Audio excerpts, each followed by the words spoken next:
Hi, I am Wimin, Asia Regional Director for Focus on the Family Global.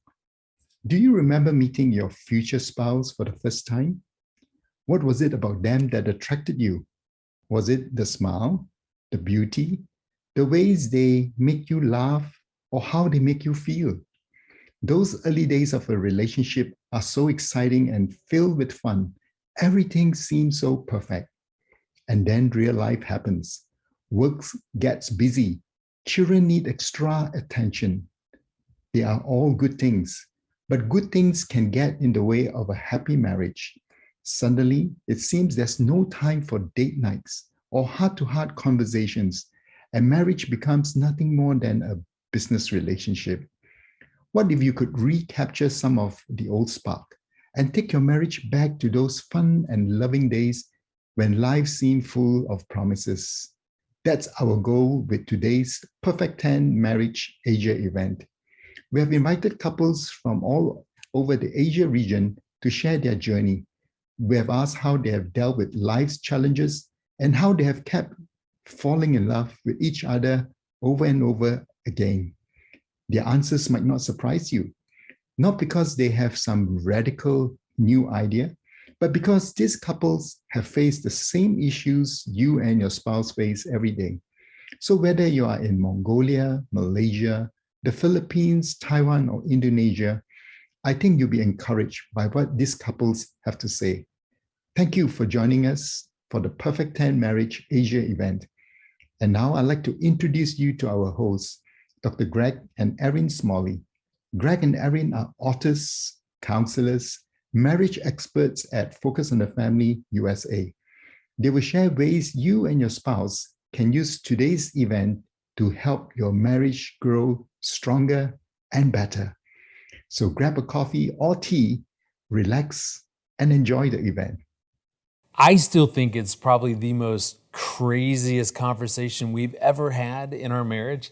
And it happened literally 2 weeks into our marriage. And I never in a million years thought we would be talking about it either, because it wasn't that big of a deal. I was just asking a simple question. I wanted to know how I was doing as a wife. So I asked 0 to 10, how am I doing? 0, I'm the worst wife. 10, I'm the greatest wife. Where do I fall? Simple, right, guys? So I had no idea even how to answer that. So I actually thought about it, and I thought I came up with a pretty good answer. And I said to her, honey, I'm proud to tell you that you are a 9.3. And as you could imagine, you weren't real excited about that answer. And every woman out there gets it, that a 9.3 is like failing, essentially. We spent about another hour debating this whole number system. And I think it ended when Erin said, she got so frustrated, she said, oh yeah? She goes, I might be a 9.3, but at least I'm not a 5 like you are. Ouch, that wasn't very nice. Well, as a C student though, that felt about right. You know what, as I think about that story, I think what really stands out is that I think that we all are striving for that perfect 10 marriage. We don't want the 9.3 marriage. The reality is that Erin and I are imperfect people that are married to each other. There is no perfect 10. We will never be able to get there. As a matter of fact, Erin and I really believe that if you have unwavering commitment, in other words, you are committed to each other for a lifetime. I always tell Erin, I'm with you till the end. So if you have that commitment, but then you're also committed to growing together. See, that's the key. It's not about perfection.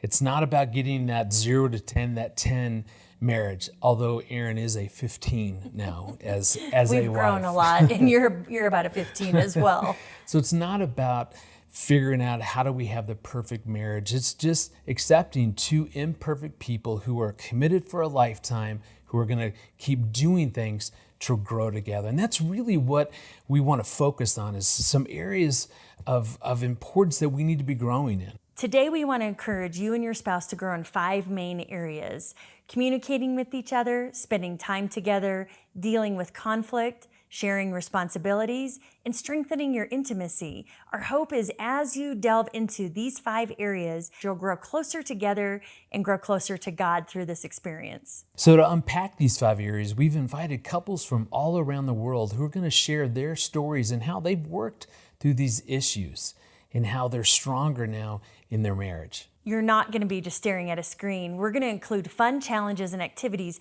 for you and your spouse to participate in together. So before we jump into these 5 growth areas, we want to introduce you to the couples who are going to be sharing their stories. 所以在以前刚开始交往，甚至于后来进入婚姻，其实我们没有太多的沟通，反正唯一就是完全配合，完全顺服。那对我来讲，我觉得这是一个很合理的事情，因为爸爸以前跟妈妈相处也是如此，但是这是问题的症结，也是后来冰山发作的一角哈，因为冲突太多。Jadi awal-awal konflik itu lalu kebiasaan betul meletakkan barang karena saya bukan tipe yang terlalu rapi, sementara Arnold tipe yang sangat ekstra rapi, jadi ya ada lah ya konflik-konflik. Ямар л бол харилцах үедээ дандаа сөрөг харилцааны байдал руу сөрөг уур амьсгал руу ингээ орчдөг гэсэн. Тэгээд жоохон хорц яг миний хувьд бол битэрийн хувьд бол нэлээд хямралын үе исэн юм шиг бас санагддаг. Тэгээд тэр үеийг бас ингээ эргээ харахад бас нэг бодлын хэцүү байсан боловч илүү бас биеийнхээ илүү ойлголцсон юм болов гэж би одоо эргээ боддог. I know now more than the day when I married Jean that she loves me. I know now with deeper assurance that Jean loves me today more than what I could even imagine, ever possibly imagine on the day of our birth when we got married.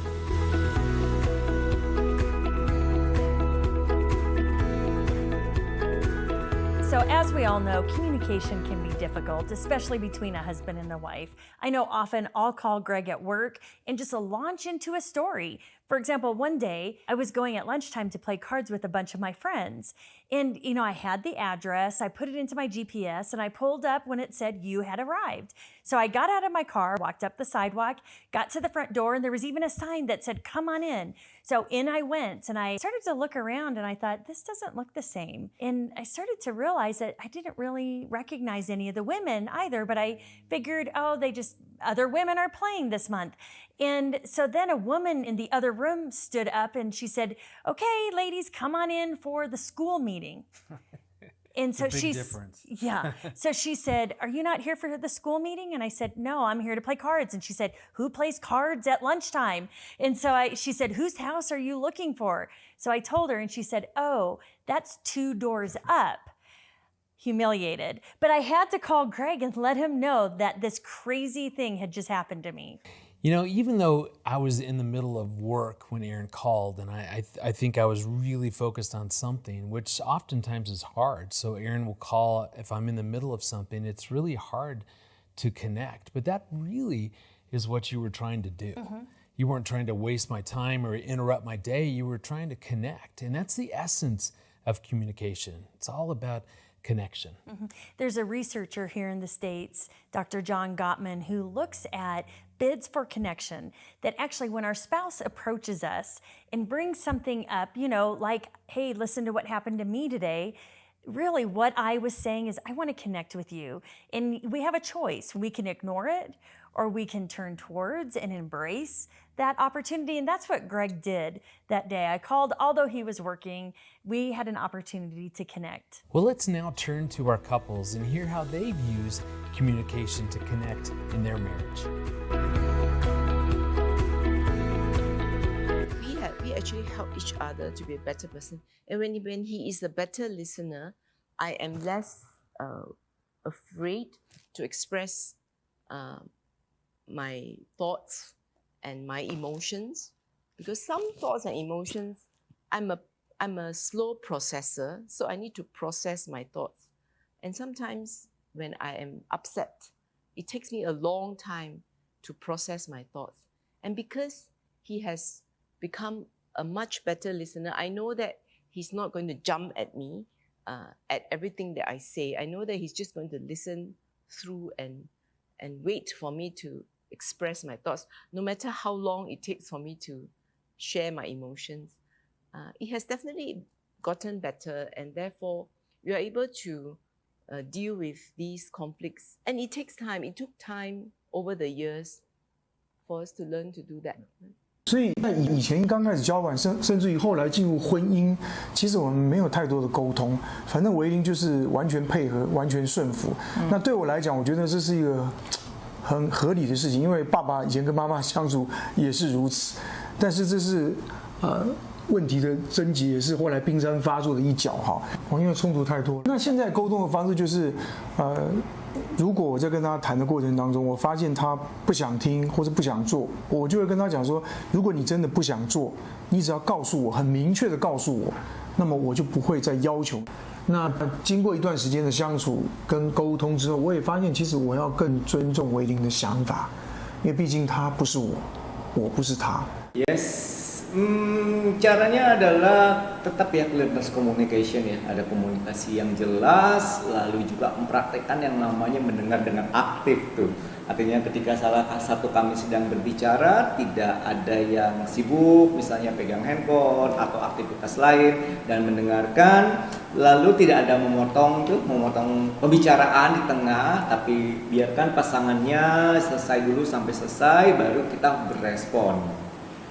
Gitu, dan juga pasti perhatikan intonasinya ya, intonasinya kalau kita ya, kalau intonasinya tinggi kan nanti penerimaannya beda, bahwa sedang marah atau apa ya. Jadi memang kita belajar untuk menyampaikan sesuatu dengan clear, memperhatikan intonasi dan juga aktif, belajar untuk mengaktifkan pendengaran kita. Tambah satu lagi ya, eye contact itu penting ya. Yes. Jadi kontak mata kalau bicara supaya kita juga merasa didengar gitu, direspon. Jadi selain intonasi tadi aku pikir kontak mata. Kontak mata itu penting, yang menunjukkan bahwa kita memang betul-betul mendengarkan. Jadi intinya bukan hanya pura-pura, ya, mengabaikan, tapi betul-betul mendengarkan. Yes, memperhatikan dan berempati kali ya pada pasangan kita, apa yang mau dia sampaikan. So remember, we told you you're not going to just be staring at a screen. So this is challenge number 1. We're going to give you the opportunity to interact with your spouse around communication. But communication doesn't always involve words. So for many couples, you have a special handshake, a way you hold hands, or some sort of loving gesture that's just between the two of you. And we want you to practice that now. And I know for some of you, you're going, we have nothing. Great. So now's your chance to make one up. I know for us, we've been doing our special handhold for many, many years. It's actually one that's been handed down through the generations of the Smally family. I can remember your dad telling us, when you hold hands, you got to put your pinky in between the second and third finger. So when we hold hands, this is what it looks like. And whenever we hold hands like this, for me, it just is a sweet, safe feeling inside, knowing that this is just our special thing. So go ahead and practice yours or make one up, reminisce when this first started, or if it's new, what does it mean between the two of you?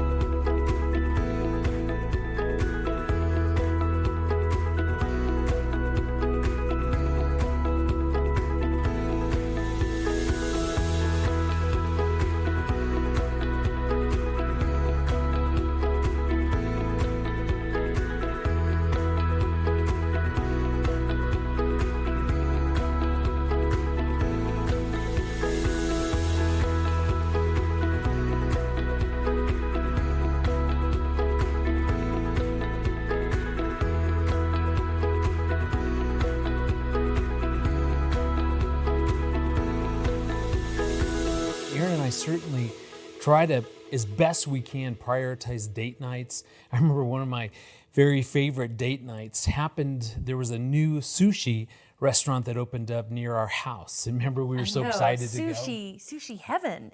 Like, as all you can eat, as much as you wanted. So say that again. All you can eat sushi. So off we went on our date night. We were so excited, and we just ordered everything we ever wanted. And soon we began to slow a little bit with our eating because we were getting full. We finally at the end just said, you know what, we've got to tap out, and we asked for a to-go container for all of our leftover sushi, only to be informed that not only could we not take it with us, but we had to pay for anything that was left on our plate. And that was so confusing. So we did what any good financial stewards would do. We just tried to eat and finish up whatever sushi was left. And we were just so full, and we still had sushi. So my wife did something that to this day I still am so pleasantly surprised. I was so proud of her.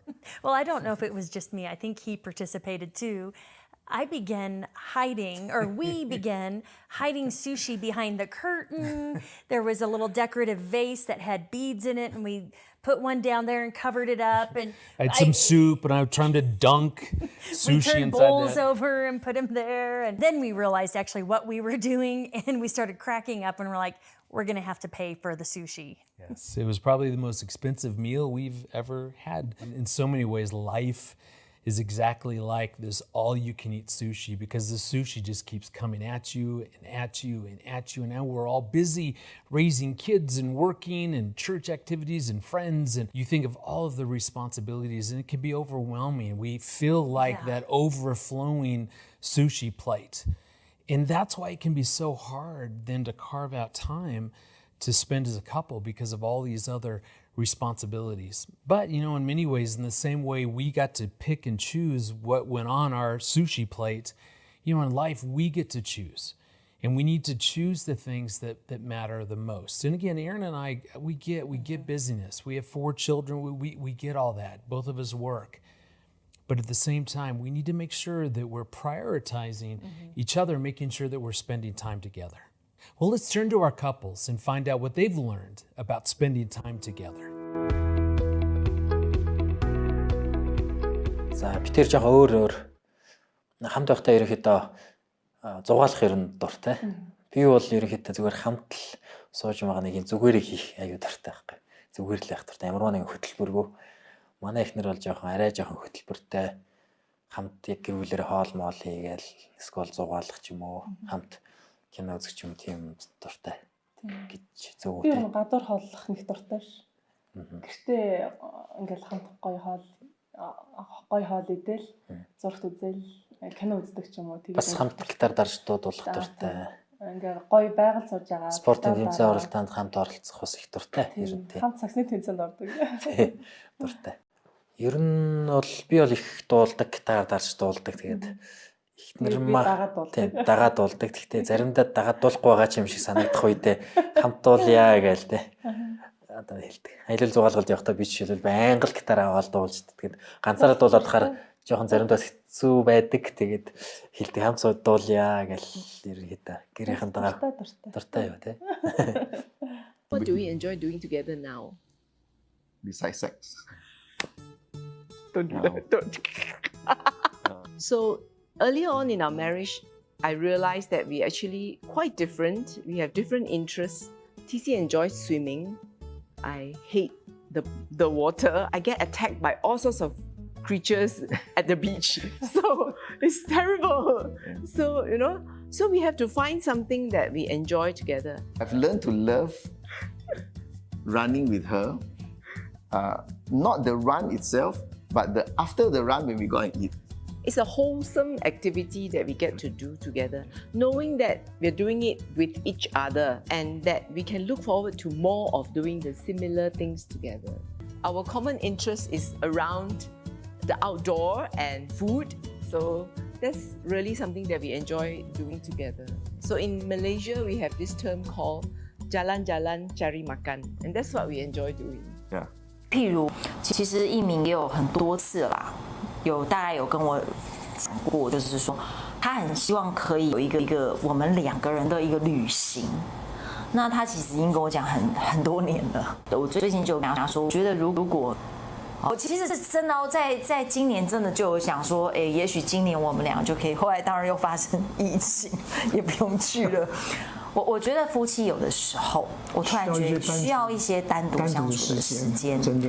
就是单单你跟先生。我后来真的觉得，其实还是我觉得那个夫妻的关系真的要刻意的经营，有时候好像不能那么放松，然后要有一点刻意哦，包含我刚刚讲的，要有一个两人的旅行的时间。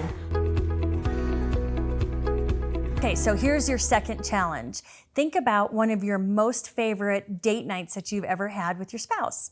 Talk about it, and then go ahead and start planning another date night similar to it.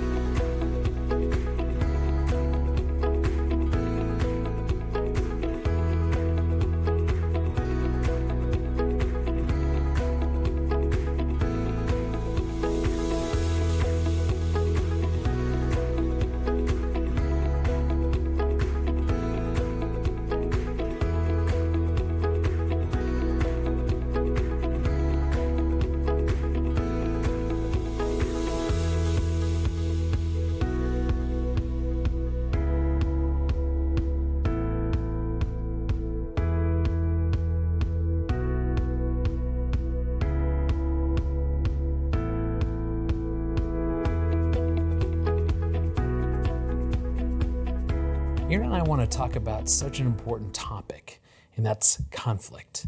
And certainly if you have a perfect 10 marriage, you never experience conflict. I know we don't, at least we haven't in the last 5 minutes, because all of us experience conflict. I'll never forget the time that we were taking our youngest daughter, Annie, to a soccer game, and it was I was stressed. I think I had stuff going on at work that I needed to be doing. Well, and we were late, of course. And yes. It always amazes me, these little parks become like mounds of people on the weekend for soccer games. And so, of course, the parking lot was jam-packed.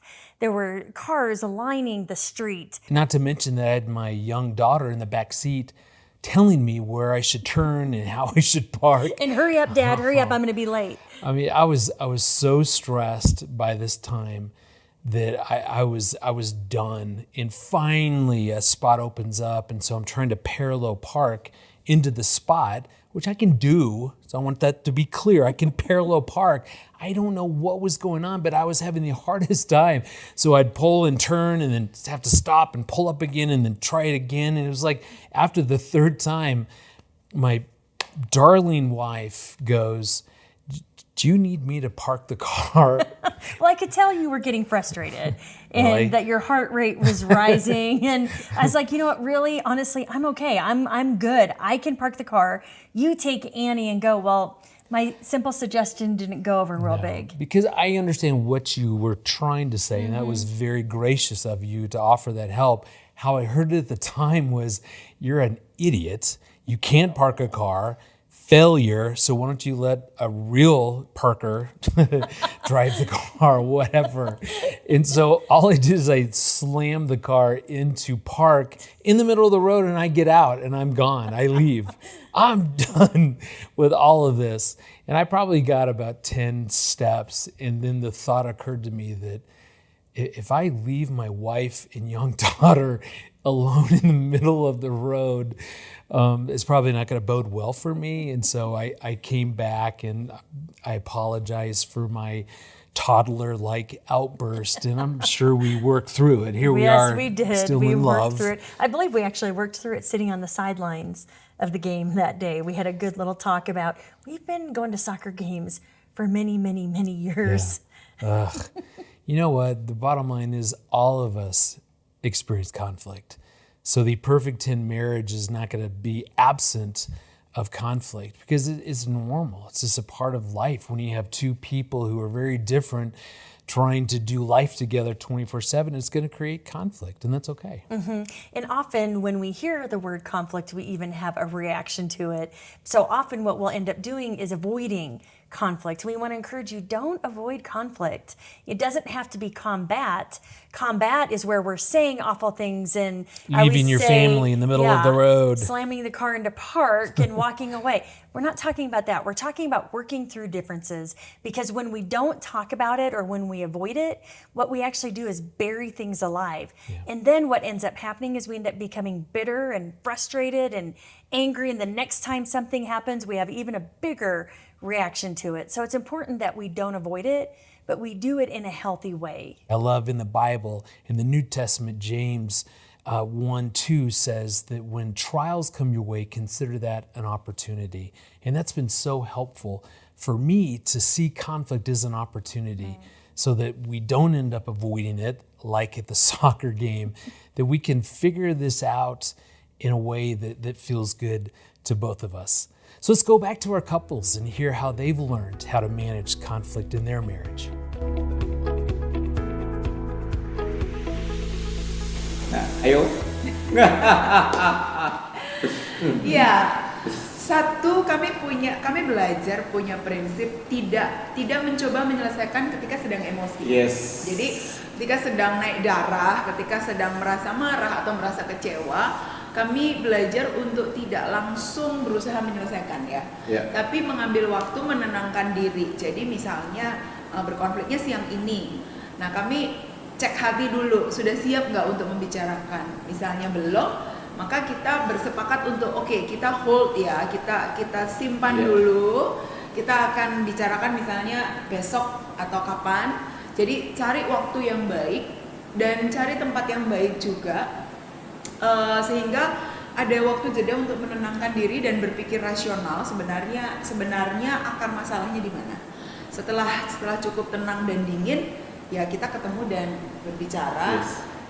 Biasanya itu lebih efektif ya.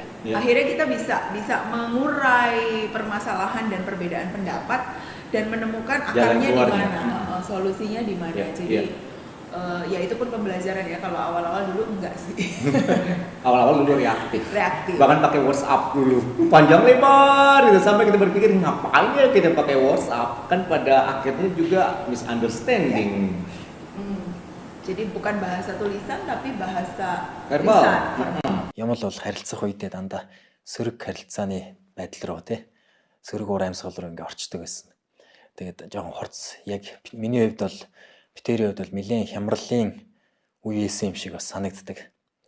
Тэгээ тэр үеийг бас ингээ эргээ харахад бас нэг бодлын хэцүү байсан боловч илүү бас биеийнхээ илүү ойлголцсон юм болов гэж би одоо эргээ боддог. Гэрлээд ерөөхдөө удааг байх үедээ бас гэр бүл тохиолддог яг асуудлуудтай тэр зама ойлголцлын асуудлуудтай их тулгарч исэн. Нэг хэсэг ер нь нэлээд ширүүн маргалж исэн. Амнаасаа хэд хэдэн удаа саллий гэдэг үгийг одоо тэр үед гаргаж ирсэн л да. Тэгээд тэр үеийг одоо яаж давсан бэ гэхээр ерөөхдөө нэг ах маань надад зөвлөсөн ерөөхдөө юуг зөвлөсөн бэ гэхээр чи ер нь эр хүн гэдэг бол илүү бараг л эхнэрийнхээ аав шиг илүү төлөвшөлтэй байж яг адил төвшөнд тэмцэл мөргөлдөөнд оролцоол ингээ маргаадахаас илүүгээр илүү буйртай байгаад илүү одоо төлөвшөлтэй байж ийм хариуцлагатай байх хэрэгтэй гэдгийг надад зөвлөж ирсэн. Тэр бол ерөөхдөө миний харилцаанд бол ерөөхдөө маш том нөлөө үзүүлсэн. Би их нартайгаа ерөөхдөө маргаж ингээл адилхан дээр нь гарах гал эсвэл адилхан гомдож эсвэл нэг тиймэрхүү байдал руу орохгүй илүү одоо өөрийгөө илүү одоо хариуцлагыг өөрөх тийм байдал руу орсон гэх юм уу. Тэгээд тэрнээс хойш ерөөхдөө бас олон их нарттай гомдож бухимдах зүйлс маань илүү ойлгоё да за яах вэ гэж яг өөжөө байхад илүү тийм болсон. There was one period where we were both emotionally really drained, and we were in a conflict. There was a particular conflict that we really couldn't move on, and we just couldn't move on. Yeah, and so we actually have a couple mentor whom we went to, and these are people who love us, who will listen to us, and they will not judge us. They will give us loving advice, and that's something we are very blessed to have. But it's also something that didn't just happen. We have been very intentional in surrounding ourselves, our families, with people, like-minded people who love us, who care for us.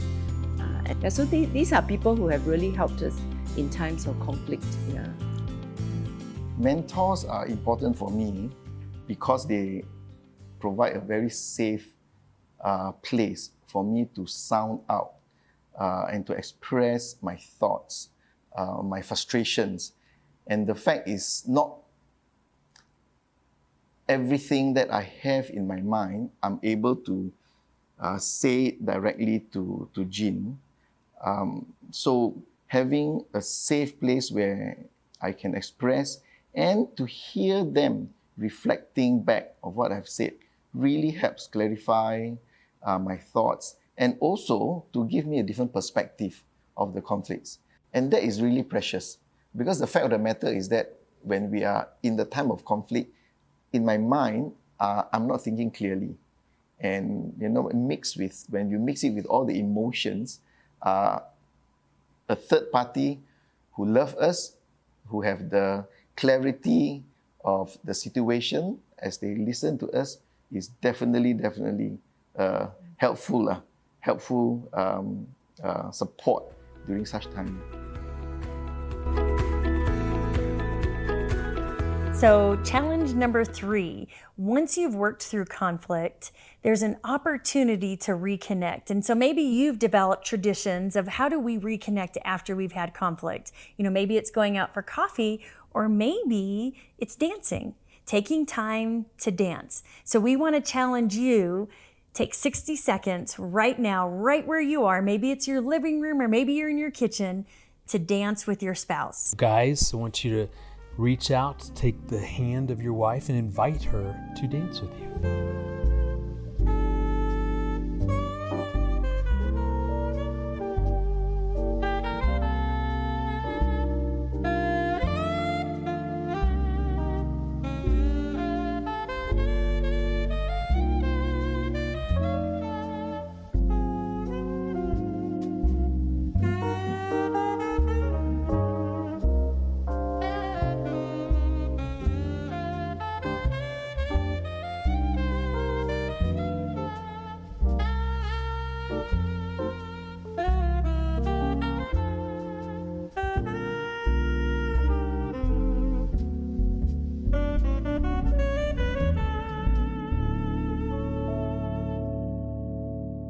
Another area that we want to focus on is how do we make decisions together as a team? How do we divide up household responsibilities and really stay connected? Because the chore wars can create a lot of difficulties in your marriage. I know for us it does. I'll never forget the time that I came home from work. As I walked in, I could just see the chaos from you trying to manage the kids and homework, and you were preparing dinner as there was so much going on. And instantly I recognized, I need to jump in and help. And so I simply said to Aaron, hey, how can I help? And I'll never forget your response. I'm guessing you didn't expect the response you got, because I was kind of like, you know what, Greg, half of all of this is yours. So I think I said something like, you're a big boy, jump in wherever something needs to be done. And I don't know that went over real big. I remember feeling so offended, like, oh my goodness, I was totally just offering my help out of the goodness of my heart, and you're now attacking me. So I kind of very quietly went about helping. And then later on, I went to Aaron and said, hey, earlier, I got to be honest, that kind of hurt my feelings. I said, I genuinely walked in and saw that you needed help, and I was really just trying to do that. And she said, every time that you simply offer your help, what you're implying is that all of this is my responsibility, and you're just out of the goodness of your heart offering to help now. But ultimately, it's still my responsibility. And I just kind of sat there bewildered thinking, well, surely that can't be how I really think or feel. And honestly, you guys, the more we talked about this, the more that I realized that that's probably pretty accurate. Yeah, I hear about this a lot with the couples I work with in marriage counseling. And so I know that it's not just us that deals with this. Really, the question I was asking that day, you were saying, how can I help? Well, really what I was wanting to know is, are we in this together? Are you with me in every area of our life? And I see time and time again, and I know from my own experience as well, that when one person feels like they are carrying the bulk of the load, that resentment can set in, bitterness can set in, someone can feel like they're being taken advantage of, and that just doesn't go well relationally. No, it creates such disconnection in the relationship. But I think at the end of the day, as we're dealing with these chore wars, we've got to figure out some way to divide this up in a way that feels good to both people. It can't just be what feels good to me. It's got to be something that feels good for both of us. And so I know if our attitude is we're both equally responsible, we're trying to outserve one another, and then we're finding solutions that feel good to both of us, I know that we'll get through this. And I know our couples have gone through very similar experiences. So let's listen to how they've managed chore wars. 我觉得我爱你跟辛苦了，其实我觉得这个六字绝句了。这两句话，我觉得就可以帮助在婚姻上，我相信会有很大的帮助。就是刻意讲。就是可以，我觉得有时候真的婚姻的经营辛苦了这3个字，其实包含同理，包含安慰，包含支持。其实你仔细去想那3个字，当你在很累的时候，如果先生是说老婆你真的辛苦了，你知道那句话你会突然一下觉得他同理你的辛苦，然后他也安慰了你的辛苦，他也支持觉得你辛苦了。Jadi kayaknya pembagian tanggung jawabnya itu based on kita mencoba memahami kapasitas dan keminat kita masing-masing. Lalu kemudian berjalan alami saja sih ya. Kayaknya nggak pernah terlalu ada pembagian. Misalnya contoh lain tanggung jawab. Saya lebih suka ngepel. Arno lebih suka menyapu.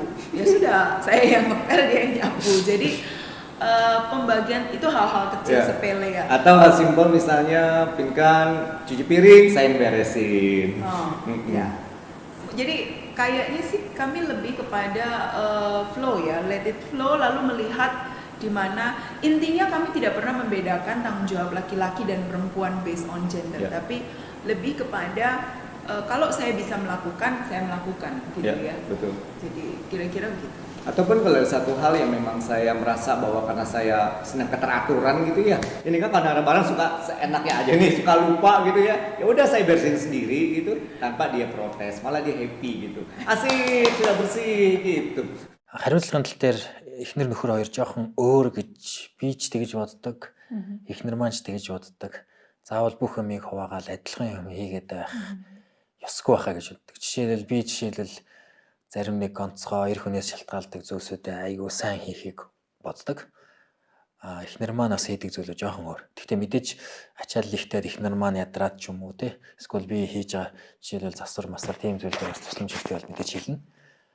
Гэхдээ ерөнхийдөө жоохон өөр байгаад оролцоод байдгүй. Ер нь бол одоо тий би гэхдээ гурил зорох дурггүй. Гуйгаад гурил зураг тий надад цэцлэг гурил зураад өгч гэвэл манай айгүй уртан зураад өгнө. Харин би тэр нэг ус буслагчны нэг жижиг мэвдрэхэд би тэрийг засч чадахгүй байхгүй юу? Санаа тавих. Тий. Тэрэнд би юусаас ч санаа зовдөггүй. Харин яадаг вэ гэхээр манай нөхөр тэрийг амжилтдаг ч юм уу. Эрэгтэй эмэгтэй хоёр хүний нэг гэр бүлээ авч явж байгаа өөрөг хариуцлага өөр байхгүй юу? Эрэгтэй хүний хийж чадах юм өөр, эмэгтэй хүний хийж чадах юм өөр. Хоёулаа хийж чадах юм байсан ч эрэгтэй хүнийхээ үүднээс эмэгтэй хүнийхээ үүднээс хийх юмуд нь өөр байгаа. Хариуцлагын хувьд бол зарим чухал үед мэдээж хамтдаа хийдэг. Жишээлбэл одоо нэг нь ядарсан үед бол тусалдаг ч юм уу тий. Би жишээл хоол заримдаа баяраар скол хүн ирэхээр скол ядарч байвал гинт хоол хийдэг ч юм. Түүнээс яг чи өнөөдөр хоолоо гэж маргааш би хоолоо гэж тэгээд хуваарлаад байдаггүй л дээ. Ер нь харж байгаа л ойлголцоо л тэгэл. Challenge number 4, here it is. How do we say thank you to our spouse? Typically, what we do is thank strangers, really strangers on the street, more than we thank our spouse for what they do. Because again, we're both busy and we're both doing a lot at home and outside of the home. So how do we genuinely thank our spouses? There's a difference between affirmation and gratitude.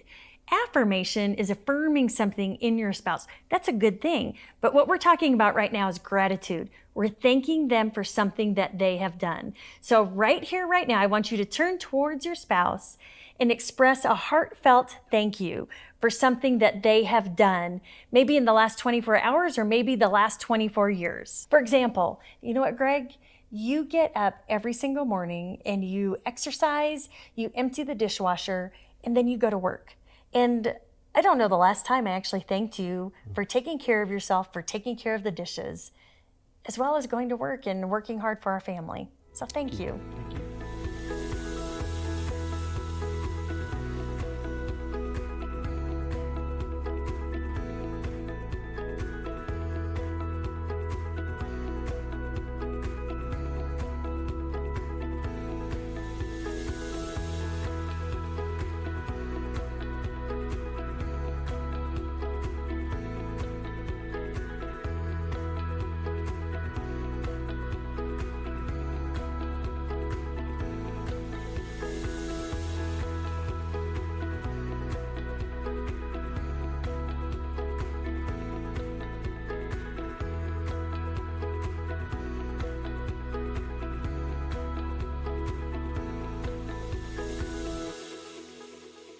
So now let's talk about intimacy.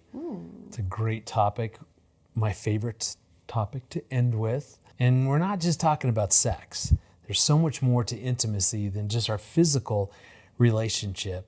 I think one of the most important things that we can keep in mind is that we're always changing. I'll never forget the time that I knew that there was a lot going on, you were worn out, and so I think I called you and said, hey, don't worry about dinner. I'm going to pick up dinner on the way home.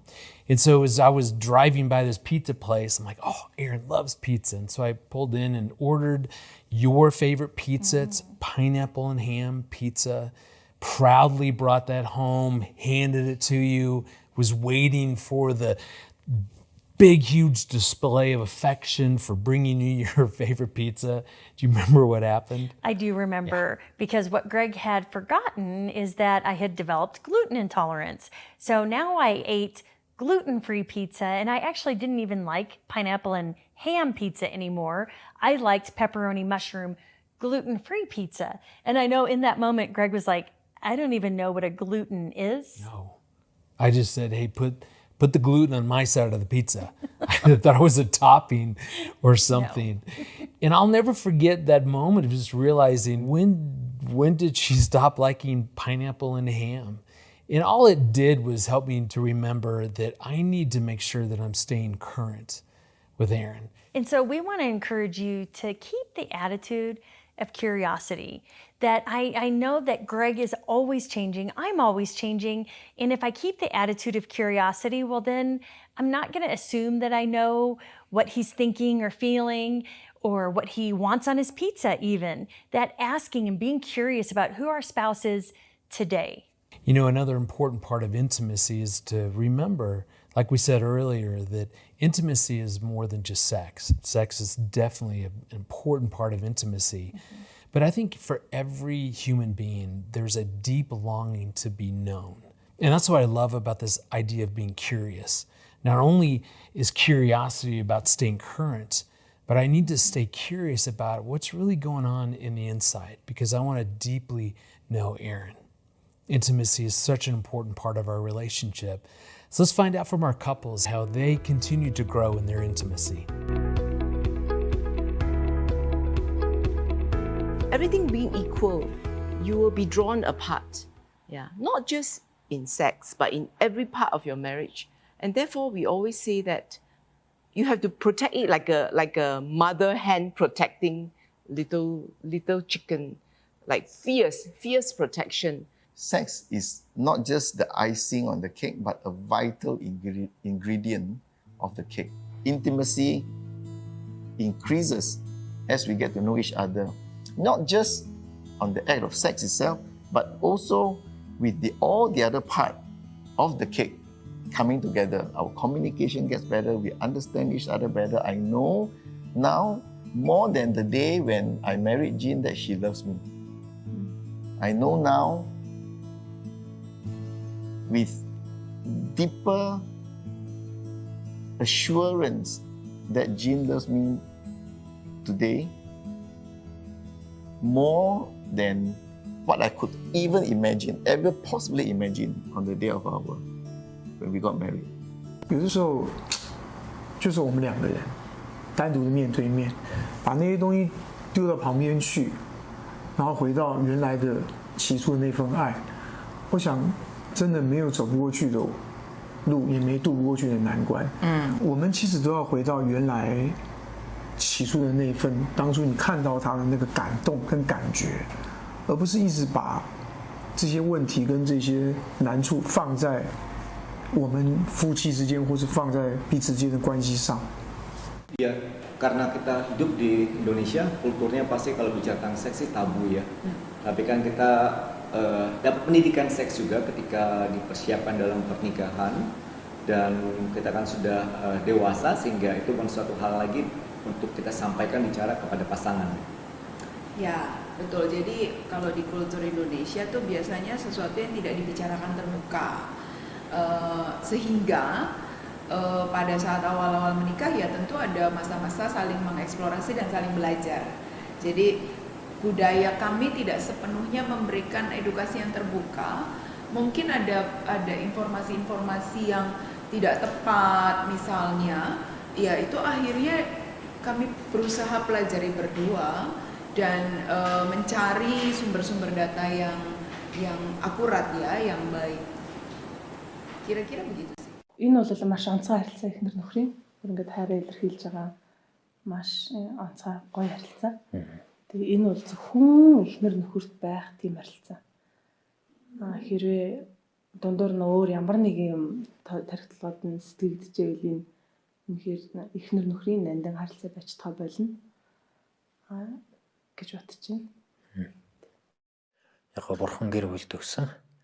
Тэгээд эхнэр нөхөр хоёр нэг болж байгааг илэрхийлж байгаа гол харилцаа гэж ойлгож байна. Бэлгийн харилцааны тал дээр ерөөдөө нээлттэй ярилцгал хэрэгтэй гэж ойлгодог. Нэг ч заавал санаа зовоод авах юм байхгүй. Тий. Тэр зама насан турсан тэгээ гэр бүл болсон хүмүүс бол өсөл бодлоо ямар байгаагаа яах ёстойгоо зүгээр л хэлэхэд болно гэж боддоо ш. Нууж агаал скол дуртай дургу байгаагаа нууж агаад тэгээд ах шаардлагагүй. So challenge number 5, we have saved the best for last.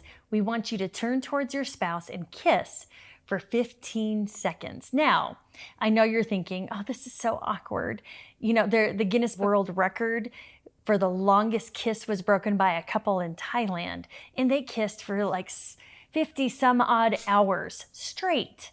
I know, that's unnecessary. So all we're saying is turn towards your spouse, kiss for 15 seconds. On your mark, get set, go.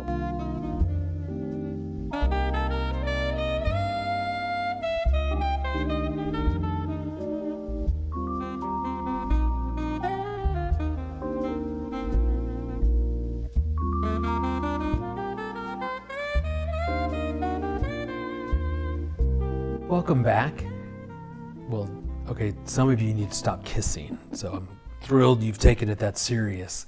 You know, we began our event really talking about that none of us can achieve a perfect 10 marriage because we're imperfect people. And really it's about staying committed to each other and committed to growing. And that's why we covered some important areas that Aaron and I believe are essential to have a strong marriage. And so we've talked about communication, time together, conflict, shared responsibility, and intimacy. And so I have one more challenge for you. As a couple, choose one of those 5 areas that you're going to focus on continuing to grow in over the next weeks and months to come. And we have absolutely loved being with you and sharing this time with you. So again, thank you for investing in your marriage and thank you for spending this time with us. 没有十全十美的婚姻，只有10分幸福的婚姻。婚姻是从爱开始的，因为没有人会为了分开而结婚。然而有人说，婚姻是爱情的坟墓，但是我会说，婚姻其实是一个追求真爱的过程。透过学习，透过在婚姻中的努力和经营，好能够成为彼此一生忠诚的伴侣。我是台湾 FOCUS 家庭协会秘书长林清怡。台湾 FOCUS 家庭协会专注在关系经营的议题，帮助个人成长，帮助亲子关系、夫妻关系的和谐，促进家庭的幸福。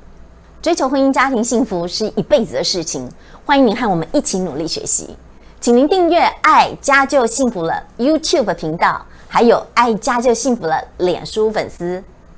如果您有任何问题，欢迎您写信给我们 qa@focusfamily.org.tw。我们很需要你的鼓励和支持，让我们持续的关心家庭幸福，让下一代活在爱中。